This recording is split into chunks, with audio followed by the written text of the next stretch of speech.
It always seems like championship or bust at Georgia, particularly here lately.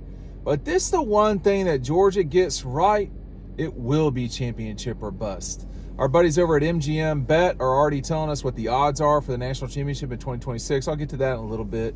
But, you know, we've come off this 24 season where Georgia lost 3 games. And the 3 seasons before that, they lost 2 total, okay? They lost to Alabama in 21, won the national championship. They didn't lose in 22.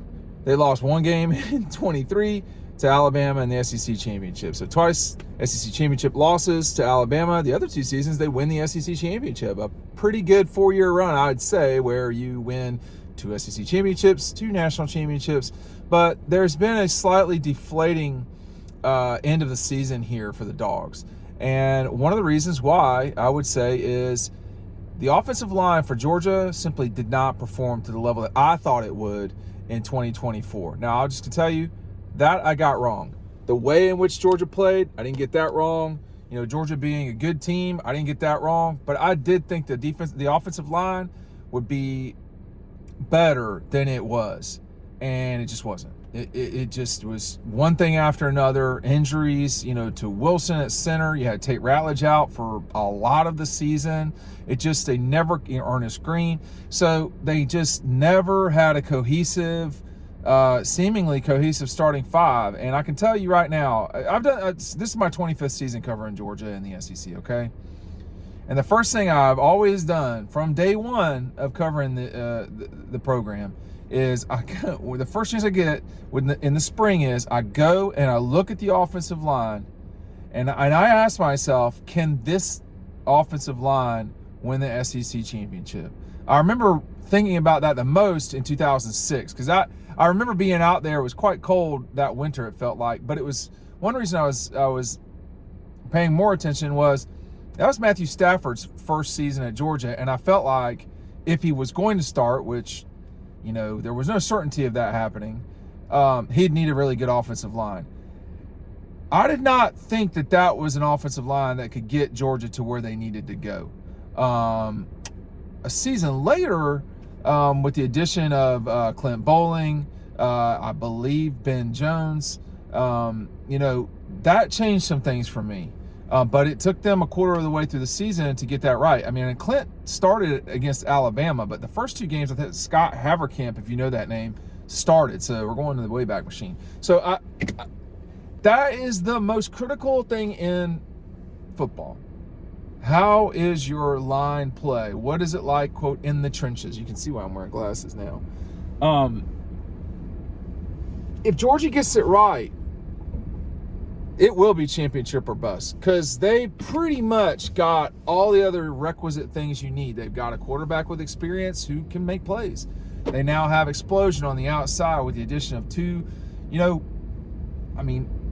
really productive receivers, one from SC and one from A&M.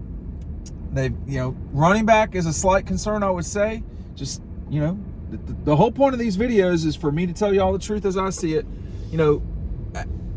At running back, you lost your number 1 running back, which was Trevor Etienne. So we'll just see how that goes. It might not be the end of the world, but someone has got to bring explosion to the running back room. Nate Frazier is not that. He's not Sonny Michel. He is a really good back that is not explosive.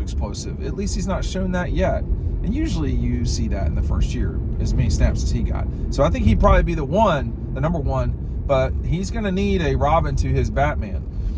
The defense, defensive line outperformed what I thought they'd do this past season. So there's a lot that Georgia has got going their way.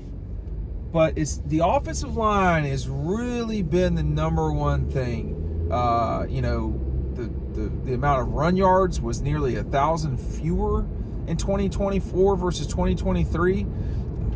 I mean, that is directly correlated to the offensive line. I mean, that's the thing. So, for all of the hand-wringing about Mike Bobo and, the criticism of Mike or Stacey Searles or whatever, and there's no wrong, that's fine. I mean, that's not necessarily wrong.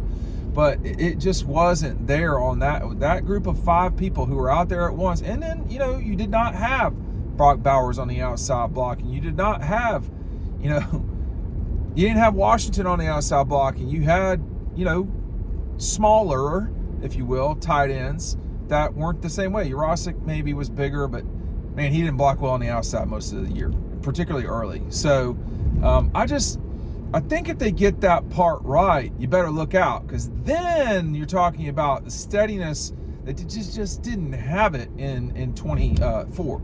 I mean, go to Ole Miss, you can't run the ball. Since when can Georgia not run the football? I mean, so you saw that way too often this year. And I think if I had to guess, that will be their number one priority in the program, is figuring out how do we develop this group to really run the ball effectively. Now, with that said, you can't just switch it on. You had to have developed these guys over time. So who do they have, in the chamber, so to speak? Monroe Freeling. Monroe Freeling was a really good player at times for Georgia. He did not have a great Sugar Bowl, but I don't think any of the guys on the offensive line had a great Sugar Bowl. All right, let's not confuse ourselves. They did not have a great Sugar Bowl as a group. Left way too many. I mean, that wasn't good enough, period. The mistakes were one thing, but that's, both of the plays that Notre Dame made, getting turnovers, were good plays by Notre Dame. But they were mistakes or getting outplayed by Georgia. Was outplayed on that play or mistakes by Georgia, period. And, you are allowed to do that. You're allowed to force the other team into mistakes. That can't happen. That did not happen in the past.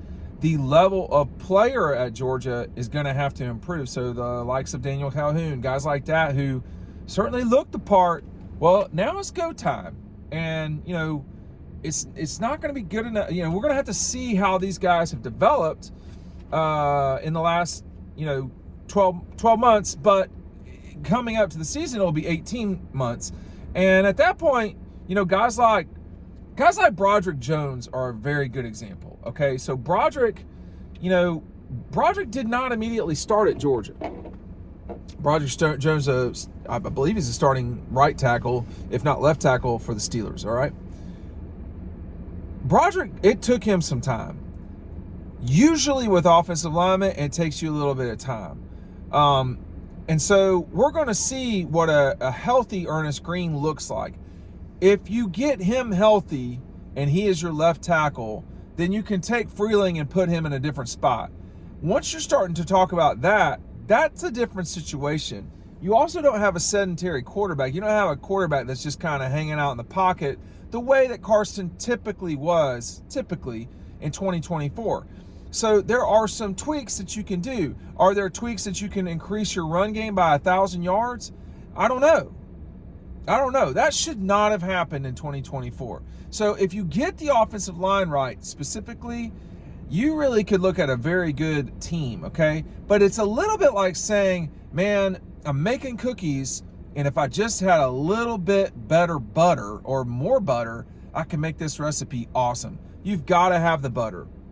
If sugar, flour, if you don't have butter for a cookie, you can forget it, okay? And I say that as a person who's made very good cookies for a long time. You've got to have butter.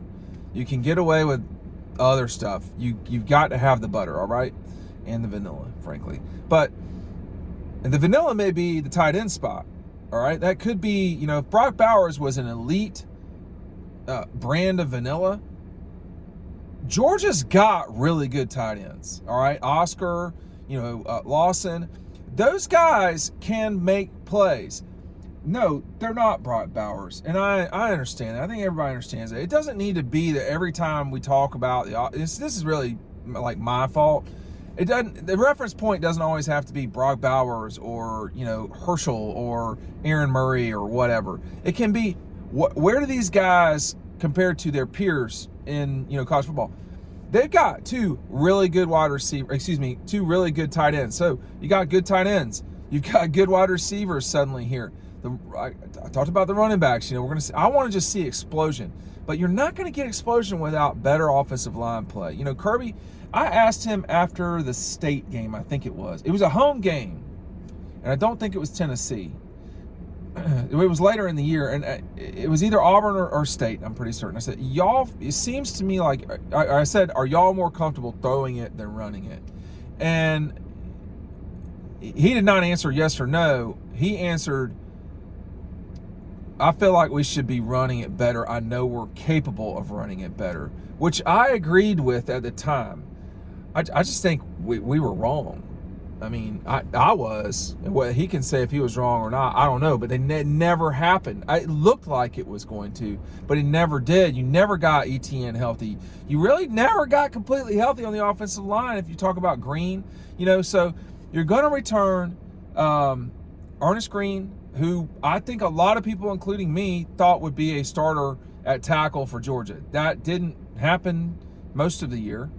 You're going to return Freeling, who did start at tackle, a lot of the year. But there was movement, even in the Notre Dame game with Truss and Freeling. So they never got it figured out. I will point out, too, however, that they moved around in the national championship game against Alabama as well. They took Warren Erickson out, put Broderick Jones in. That seems to be the time that they started, really running the ball. That may have coincided when James had a huge run, but Georgia was able to start running it then. And those games right there, when you're going mano a mano with the Alabamas of 2021 and 2017, and I don't know if there's a defense out there like that now anymore. Doesn't feel like it. But when you're going up against the Ohio States of the world, or even the Notre Dames, is sort of the poor man's Ohio State this time, you're going to have to win those battles. And that didn't happen enough this year, okay? That did not happen enough this year against Ole Miss.